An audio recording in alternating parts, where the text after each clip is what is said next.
Hello friends, welcome to ಈ tasty. ಇವತ್ತು ನಾನು ಶೇರ್ ಮಾಡೋ ರೆಸಿಪಿ ವಾಂಗಿಬಾತ್ ರೆಸಿಪಿ. ವಾಂಗಿಬಾತ್ ಅಂದರೆ ಎಲ್ಲರಿಗೂ ಇಷ್ಟ, ಯಾರಿಗೂ ಇಷ್ಟ ಆಗಲ್ಲ ಹೇಳಿ.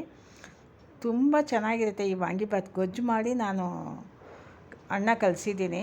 ಇದನ್ನು ಹಂಗೆ ನಾವು ಬಾತ್ ಥರನೂ ದಮ್ ಬಾತ್ ಥರ ನಾವು ಇದನ್ನು ಹಿಂಗಿಸ್ಬೋದು, ಆದರೆ ಅದಕ್ಕಿಂತ ಇದೇ ಟೇಸ್ಟ್ ಗೊಜ್ಜು ಮಾಡೋದು.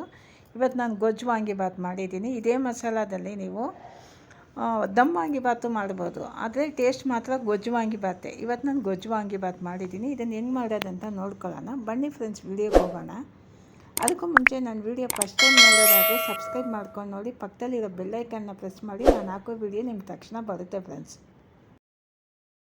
ನಾವು ಮೊದಲು ಪುಡಿ ಮಾಡ್ಕೋಬೇಕು. ಈ ಪುಡಿಗೆ ಏನೇನು ಬೇಕು ಅಂತ ನೋಡ್ಕೊಳ್ಳೋಣ, ಯಾಕಂದರೆ ಇದೊಂದು ಸ್ವಲ್ಪ ಕೆಲಸ. ಯಾಕಂದರೆ ಪುಡಿ ರೆಡಿ ಮಾಡಿ ನಾವು ಬಾತ್ ಮಾಡೋದು, ಇವತ್ತು ಗೊಜ್ಜು ಮಾಡೋದು, ಅದರಿಂದ ಕೆಲಸ. ಇದಕ್ಕೊಂದು 24 ಬೆಳಿಗ್ಗೆ ಮೆಣಸಿನ್ಕಾಯಿ, ಒಂದು 6 ಟೇಬಲ್ ಸ್ಪೂನು ಧನಿಯಾ ಬೇಕಾಗಿರೋದು, 3 ಟೇಬಲ್ ಸ್ಪೂನು ಕಡಲೆಬೇಳೆ, 3 ಟೇಬಲ್ ಸ್ಪೂನು ಉದ್ದಿನಬೇಳೆ. ಫಸ್ಟು ನಾನು ಒಂದು 3/4 ಟೇಬಲ್ ಸ್ಪೂನ್ ಅಷ್ಟು ಮೆಂತ್ಯ ಸೇರಿಸ್ಕೊಳ್ಳೋಣ. ಇದಕ್ಕೆ ಮೆಷರ್ಮೆಂಟು, ಇದು ನಾನು 1.5 kg ಅಷ್ಟು ಅಕ್ಕಿ. ಈಗ ನೋಡಿ, 1.5 ಸ್ಪೂನು ಕಡಲೆಬೇಳೆ, 1.5 ಸ್ಪೂನು ಉದ್ದಿನಬೇಳೆ. ಇದು 1.5 kg ಅಕ್ಕಿಯಿಂದ 2 kg ಅಕ್ಕಿ ತನಕ ನಾವು ಮಾಡ್ಕೋಬೋದು, ಜಾಸ್ತಿ ಮಾಡೋಕ್ಕಾಗಲ್ಲ. 1 ಸ್ಪೂನು ಕಾಳು ಮೆಣಸು. ಮೆಷರ್ಮೆಂಟ್ ಸರಿಯಾಗಿ ಹಾಕಿ, ನಿಮ್ಗೆ ಟೇಸ್ಟು ಸರಿಯಾಗಿ ಬರುತ್ತೆ, ತುಂಬ ಚೆನ್ನಾಗಿರುತ್ತೆ. ಏಲಕ್ಕಿ 4, ಚಕ್ಕೆ ಒಂದು 2 ಇಂಚು ಚಕ್ಕೆ ಸಣ್ಣಗೆ ಅದನ್ನು ಕಟ್ ಮಾಡಿದ್ದೀನಿ, ಒಂದು 6 ಲವಂಗ, 24 ಬೇಡಿಗೆ ಮೆಣಸಿನ್ಕಾಯಿ. ಇದು ನೀವು 2 kg ಅಕ್ಕಿ ಧಾರಾಳವಾಗಿ ಮಾಡ್ಕೋಬೋದು. ಅದಕ್ಕೂ ಜಾಸ್ತಿ ಮಾಡಿದ್ರೆ ಚೆನ್ನಾಗಿರಲ್ಲ, ಟೇಸ್ಟ್ ಕಡಿಮೆ ಆಗುತ್ತೆ, ಮಸಾಲ ಕಡಿಮೆ ಆಗುತ್ತೆ. ಅದರಿಂದ 2 kg ಅಕ್ಕಿಗೆ 24 ಮೆಣಸಿನ್ಕಾಯಿ, ಬೇಡಿಗೆ ಮೆಣಸಿನ್ಕಾಯಿ. ಸಣ್ಣ ಉರಿಯಲ್ಲಿ ನೀವು ಇದನ್ನು ಫ್ರೈ ಮಾಡ್ಕೊಳ್ಳಿ. ನೀವು ಬರೀ ಬಾಣಲೆಯಲ್ಲಿ ಹಂಗೆ ಎಲ್ಲ ಮಿಕ್ಸ್ ಮಾಡಿ ಹುರಿದ್ರೆ ಅದು ಸೀದೋಗುತ್ತೆ, ಒಂದು ಫ್ರೈ ಆಗುತ್ತೆ, ಇನ್ನೊಂದು ಫ್ರೈ ಆಗೋಲ್ಲ. ಅದರಿಂದ ಎಣ್ಣೆ ಹಾಕಿ ಫ್ರೈ ಮಾಡಿ. ಈಗ 6 ಟೇಬಲ್ ಸ್ಪೂನು ಧನಿಯಾ,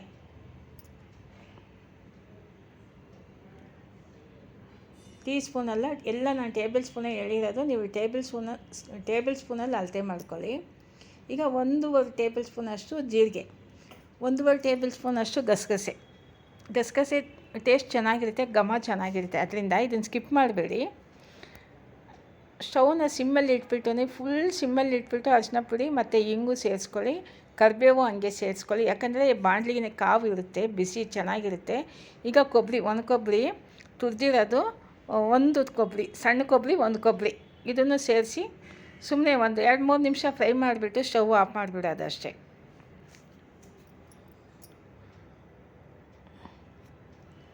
ಆದಷ್ಟು ಮೀಡಿಯಮ್ ಫ್ಲೇಮ್ ಇಟ್ಕೊಂಡು ಉರಿಯಿರಿ. ಈಗ ಲಾಸ್ಟಲ್ಲಿ ಹೇಳೋದ್ನಲ್ಲ, ಗಸಗಸೆ ಜೀರಿಗೆ ಅದೆಲ್ಲ ಅವಾಗ ಅದು ಹಾಕ್ಬೇಕಾದ್ರೆ ಸಿಮ್ಗೆ ಇಟ್ಕೊಳ್ಳಿ. ಈಗೆಲ್ಲ ನೋಡಿ ಚೆನ್ನಾಗಿ ಫ್ರೈ ಆಗಿದೆ. ನೀವು ಬೇಡಿಗೆ ಮೆಣಸಿನ್ಕಾಯಿ ಬಿಟ್ಟು ಬೇರೆ ಮೆಣಸಿನ್ಕಾಯಿ ಹಾಕಿದ್ರೆ ಇದಕ್ಕೆ ಟೇಸ್ಟು ಚೆನ್ನಾಗಿರಲ್ಲ, ಅದರಿಂದ ಆದಷ್ಟು ಬೇಡಿಗೆ ಮೆಣಸಿನ್ಕಾಯಿ ಸೇರಿಸ್ಕೊಳ್ಳಿ. ನೋಡಿ, ಈಗ ಇದಕ್ಕೆ ಬೇಕಾಗಿರೋದು ಬಟಾಣಿ, ಒಂದು ದೊಡ್ಡ ನಿಂಬೆಹಣ್ಣಷ್ಟು ಹುಣಸೆಹಣ್ಣು, ಕಡಲೆಬೇಳೆ ಉದ್ದಿನಬೇಳೆ ಒಗ್ಗರಣೆಗೆ, ಮತ್ತು ಬೇಡಿಗೆ ಮೆಣಸಿನ್ಕಾಯಿ ಒಗ್ಗರಣೆಗೆ. ಈಗ ಇದು ಪೌಡ್ರು, ವಾಂಗಿಬಾತು ನಾವು ಹುರಿದಿರೋದು ಪೌಡ್ರು ಮಾಡಿದ್ದೀನಿ, ಮಿಕ್ಸಿಗೆ ಹಾಕಿ.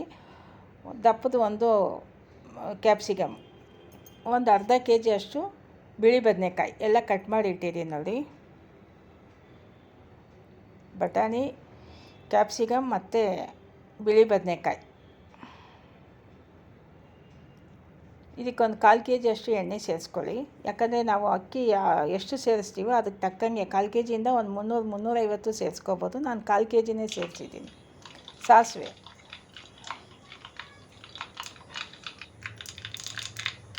ಸಾಸಿವೆ ಸಿಡಿಲಿ, ಮತ್ತು ಕಡಲೆಬೇಳೆ ಉದ್ದಿನಬೇಳೆ, ನಿಮ್ಗೆ ಬೇಕಾದರೆ ಕಡಲೆಕಾಯಿ ಬೀಜನೂ ಸೇರಿಸ್ಕೋಬೋದು. ನಾನಿವತ್ತು ಕಡಲೆಕಾಯಿ ಬೀಜ ಸೇರಿಸಿಲ್ಲ, ಬರೀ ಕಡಲೆಬೇಳೆ ಉದ್ದಿನಬೇಳೆ, ಒಣಮೆಣ್ಸಿನ್ಕಾಯಿ, ಬೇಡಿಗೆ ಮೆಣಸಿನ್ಕಾಯಿ.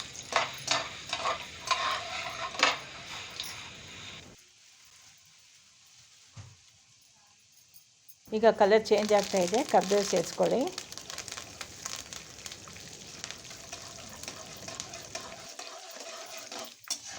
ಕಡಲೆಬೇಳೆ ಉದ್ದಿನಬೇಳೆ ಎಲ್ಲ ಚೆನ್ನಾಗಿ ಫ್ರೈ ಆಗಿದೆ. ಬದನೆಕಾಯಿ ಸೇರಿಸ್ಕೊಳ್ಳೋಣ. ಬದನೆಕಾಯಿ ಮತ್ತು ಕ್ಯಾಪ್ಸಿಕಮ್ಮು, ಬಟಾಣಿ 3 ಒಟ್ಟಿಗೆ ಸೇರಿಸ್ಕೊಳ್ಳೋಣ. ಈಗ ನೋಡಿ ಎಲ್ಲ ಕಲರ್ ಚೇಂಜ್ ಆಗಿದೆ. ಸೀದಷ್ಟೇ ನಾವು ಇದು ಮಾಡ್ಕೋಬೇಕು. ಅದರಿಂದ ಕಲರ್ ಚೇಂಜ್ ಆಗಿದ ತಕ್ಷಣ ನೀವು ಸೇರಿಸ್ಕೊಳ್ಳಿ. ಗೋಲ್ಡನ್ ಕಲರ್ ಬಂದಮೇಲೆ ಸೇರಿಸ್ಕೊಳ್ಳಿ ಬದನೆಕಾಯಿ. ಈಗ ಜೊತೆಗೆ ಕ್ಯಾಪ್ಸಿಕಮು ಬಟಾಣಿ ಎಲ್ಲ ಸೇರಿಸಿ ಎಣ್ಣೆಯಲ್ಲೇ ಮೀಡಿಯಮ್ ಫ್ಲೇಮ್ ಅಥವಾ ಸಿಮ್ಮಲ್ಲಿ ಇಟ್ಟು ನಿಧಾನಕ್ಕೆ ಇದನ್ನು ಬೇಯಿಸ್ಕೋಬೇಕು. ಕ್ಯಾಪ್ಸಿಕಮ್ಮು ಬಟಾಣಿ ಬದನೆಕಾಯಿ 3 ಚೆನ್ನಾಗಿ ಬೇಯಿಸ್ಕೋಬೇಕು ಎಣ್ಣೆಯಲ್ಲೇ ನೀರು ಹಾಕ್ತೆ. 5ರಿಂದ 10 ನಿಮಿಷ ಆಗುತ್ತೆ ಇದು ಬೇಯೋಕ್ಕೆ. 5 ಆಗಲ್ಲ, 10 ನಿಮಿಷ ಬೇಕೇ ಬೇಕು.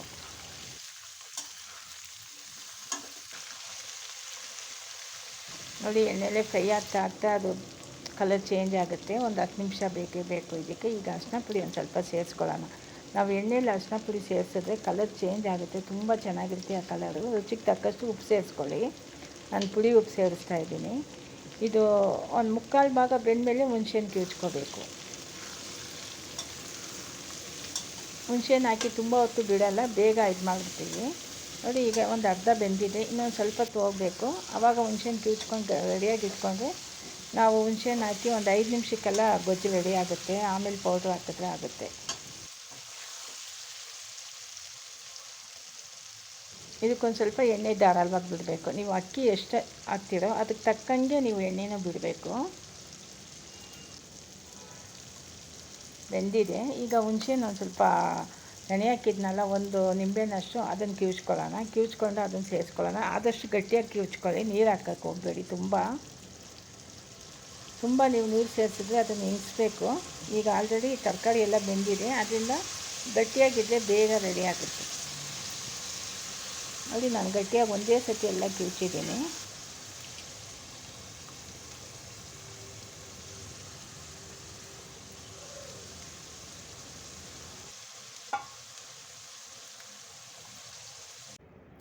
ಈಗ ಇದನ್ನು ಮಿಕ್ಸ್ ಮಾಡಿ ಒಂದು ಸ್ವಲ್ಪ ಮಿಕ್ಸ್ ಮಾಡಿಬಿಟ್ಟು ಒಂದು 2-3 ನಿಮಿಷಕ್ಕೆ ಅದು ಗಟ್ಟಿ ಆಗುತ್ತೆ ಹುಣಸೆಹಣ್ಣು ಕಿವುಚಿರೋದು. ಯಾಕಂದರೆ ಆಲ್ರೆಡಿ ಎಲ್ಲ ಬೆಂದಿರೋದೆ, ಕೆಳಗಡೆ ಎಣ್ಣೆ ಇದೆ ತಳದಲ್ಲಿ. ಈ ಎಣ್ಣೆ ಜೊತೆಗೆ ಚೆನ್ನಾಗಿ ಮಿಕ್ಸ್ ಆಗುತ್ತೆ ಇದು ಹುಣಸೆಹಣ್ಣು ಗೊಜ್ಜು ನಾವು ಹಾಕಿರೋದು.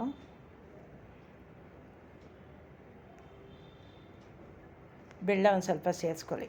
ನಾನೊಂದು ಸ್ವಲ್ಪ ಜಾಸ್ತಿನೇ ಸೇರಿಸಿದ್ದೀನಿ, ಟೇಸ್ಟ್ ಚೆನ್ನಾಗಿರುತ್ತೆ. ಹುಣಸೆಹಣ್ಣು ನಾವು ಏನೇ ಇದಕ್ಕೆ ಹುಣಸೆಹಣ್ಣು ಹಾಕಿದ್ರು, ಏನೇ ಅಡುಗೆ ಮಾಡೋದು ಹುಣಸೆಹಣ್ಣು ಜಾಸ್ತಿ ಹಾಕಿದ್ರೆ ಅದಕ್ಕೆ ಒಂದು ಸ್ವಲ್ಪ ಬೆಲ್ಲ ಹಾಕಿದ್ರೇ ಟೇಸ್ಟು. ಈ ಪುಳಿಯೋಗರೆ ಗೊಜ್ಜು, ವಾಂಗಿಬಾತ್ ಗೊಜ್ಜು ಇದಕ್ಕೆಲ್ಲ ನಾವು ಹುಣಸೆಹಣ್ಣು ಕಿವುಚಿ ಹಾಕಿದ್ರೆ ಒಂದು ಸ್ವಲ್ಪ ಬೆಲ್ಲ ಸೇರಿಸ್ಕೋಬೇಕು, ಆವಾಗ ಟೇಸ್ಟು ಚೆನ್ನಾಗಿರುತ್ತೆ. ಈಗ ಪೌಡ್ರು ನೋಡಿ ರೆಡಿ ಮಾಡಿರೋ ಪೌಡ್ರು ಕಲರ್ ತುಂಬ ಚೆನ್ನಾಗಿ ಬಂದಿದೆ. ಈಗ ಇದನ್ನೆಲ್ಲ ಒಂದೇ ಸತಿ ನಾನು ಹಾಕಲ್ಲ, ಒಂದು ಸ್ವಲ್ಪನೇ ಹಂಗೆ ಉದುರಿಸ್ತಾ ಇದ್ದೀನಿ ನೋಡಿ. ಅದೇ ಎಲ್ಲ ಪೌಡ್ರು ಇವತ್ತೆಲ್ಲ ಒಟ್ಟಿಗೆ ಮಾಡಿ ಗೊಜ್ಜು ನಾನು ರೆಡಿ ಮಾಡಿ ಇಟ್ಕೊಳ್ತಾ ಇದ್ದೀನಿ. ಯಾಕಂದರೆ ಇವತ್ತು 1 kg ಅಕ್ಕಿ ಅಂದರೆ ಇದು ನಾಳೆಗೆ ಒಂದು ಸ್ವಲ್ಪ ಆಗುತ್ತೆ. ಒಂದು 2-3 ದಿವಸ ತನಕ ಇದನ್ನು ಇಟ್ಕೋಬೋದು. ಫ್ರಿಜ್ಜೆಲ್ಲ ಏನು ಬೇಕಿಲ್ಲ, ಆಚೆನೇ ಇಡ್ಬೋದು. ಒಂದು 2 ದಿವಸಕ್ಕೆ ಇಟ್ಕೋಬೋದು ಈ ಗೊಜ್ಜನ್ನ. ಆದರೆ ಏನಿದ್ರು ನಾವು ಫ್ರೆಶ್ಶಾಗಿ ಮಾಡಿ ಆವಾಗಲೇ ಗೊಜ್ಜು ಮಾಡೋದೇ ಟೇಸ್ಟು. ಅದರಿಂದ ಒಂದೇ ಸತಿ ಮಾಡ್ಕೊಂಡಿದ್ದೀನಿ. ಒಂದು 2-3 ದಿವಸಕ್ಕೆ ಹಂಗೆ ಇಟ್ಕೋಬೋದು ಇದನ್ನು. ಆದಷ್ಟು ಒಂದು 10 ಮೆಣಸಿನ್ಕಾಯಿ ಹಾಕಿ ಮಾಡಿದ್ರೆ ಟೇಸ್ಟ್ ತುಂಬ ಚೆನ್ನಾಗಿರುತ್ತೆ, ಫ್ರೆಶ್ಶಾಗಿರುತ್ತೆ ಅದು.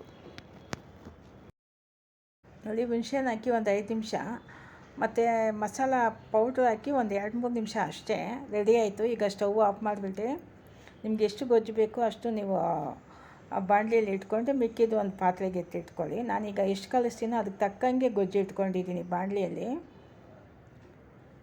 ನೋಡಿ ಅದೇ ಬಾಣಲಿಯಲ್ಲೇ ಕಲಿಸಿದ್ರೆ ಧಾರಾಳವಾಗಿ ಚೆನ್ನಾಗಿರುತ್ತೆ ಕಲಿಸೋಕ್ಕೂ, ಯಾಕಂದರೆ ಅಗಲ ಇರುತ್ತಲ್ಲ ಅದರಿಂದ.